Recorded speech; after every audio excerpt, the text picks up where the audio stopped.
पहलगाम हमले के खिलाफ भारत के साथ रूस है। पीएम मोदी से पुतिन ने की बात। पुतिन ने की पहलगाम हमले की मजम्मत। पुतिन ने मुतासरीन के लिए अफसोस का इजहार किया।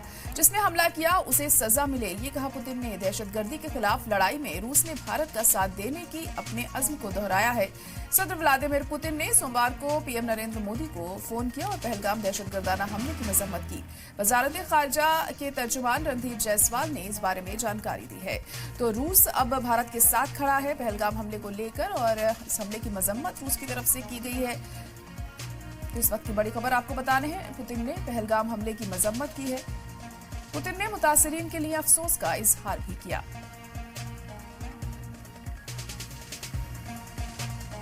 तो व्लादिमीर पुतिन ने सोमवार को पीएम नरेंद्र मोदी को फोन किया और पहलगाम दहशतगर्दाना हमले की मजम्मत की।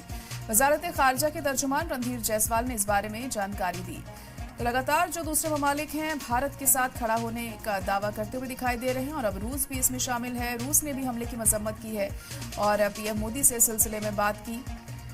पहलगाम हमले की उन्होंने मजम्मत की है और तमाम मुतासरीन के लिए अफसोस का इजहार किया है।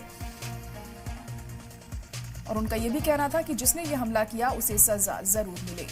दहशतगर्दी के खिलाफ लड़ाई में रूस ने भारत का साथ देने के अपने अज़्म को दोहराया है। इससे पहले भी लगातार रूस की तरफ से कहा जाता रहा था कि हम भारत के साथ खड़े हैं। और हमारे नुमाइंदे सुमंत कुमार इस वक्त जुड़ चुके हैं। सुमंत, आपसे जानना चाहेंगे कि रूस भी भारत के साथ खड़ा दिखाई दे रहा है। पहलगाम हमले को लेकर मजम्मत भी उसकी तरफ से की गई है, क्या कुछ और खास रहा इस दौरान? जी हाँ, देखिए, विदेश मंत्रालय की तरफ से ये जानकारी अब से थोड़ी देर पहले आधिकारिक रूप से दी गई है कि रूस के राष्ट्रपति व्लादिमीर पुतिन ने प्रधानमंत्री नरेंद्र मोदी से फोन पर बातचीत की है और इस बातचीत के दौरान रूसी राष्ट्रपति पुतिन ने पहलगाम आतंकी हमले की कड़ी निंदा की और आतंक के खिलाफ लड़ाई में भारत को पूरी तरह से समर्थन देने की अपनी प्रतिबद्धता दोहराई है। ऐसे वक्त में जब पहलगाम हमले के बाद भारत लगातार कूटनीतिक और राजनीतिक समर्थन जुटाने की कोशिश कर रहा है ग्लोबल फोरम पे, इस ऐसे वक्त में राष्ट्रपति पुतिन का फोन पर आतंकवाद के खिलाफ एकजुटता या भारत को पूरा समर्थन देना, यह अपने आप में बहुत बड़ी बात है। इसके बड़े मायने हैं, बड़ा मैसेज है। तो निश्चित रूप से इस बातचीत हुआ और लगे हाथ प्रधानमंत्री नरेंद्र मोदी ने भी जो 80वीं विजय दिवस मनाई जा रही है रूस में, उसे लेकर भी प्रधानमंत्री रूसी राष्ट्रपति पुतिन को बधाई दी है। लेकिन जिस तरह से राष्ट्रपति पुतिन और पीएम मोदी के बीच बातचीत हुई है, इसके जबरदस्त मायने हैं। और इस वक्त में खास तौर से जिस तरह से लगातार कूटनीतिक प्रयास किया जा रहा है विदेश मंत्री एस जयशंकर के द्वारा, प्रधानमंत्री मोदी के द्वारा, तो मुझे लगता है कि ये बहुत इंपॉर्टेंट है। और रूस का आतंक के खिलाफ भारत के साथ होना या भारत को समर्थन देना कहीं न कहीं पाकिस्तान के लिए भी एक बड़ा संदेश इसमें छिपा हुआ है। जी बिल्कुल। तो आपने बताया कई मायनों में ये अहम है, क्योंकि रूस का ये जो रुख है भारत के साथ खड़ा होने की उन्होंने बात कही है। तो आने वाले दिनों में इस चीज का कितना असर हमें देखने को मिल सकता है? जैसे कि आपने कहा कि पाकिस्तान पर भी इसका असर पड़ेगा, क्योंकि भारत और पाकिस्तान की जो कशीदगी है वो बढ़ती ही जा रही है। तो अब रूस का साथ मिलने के बाद कितना फर्क देखने को मिल सकता है?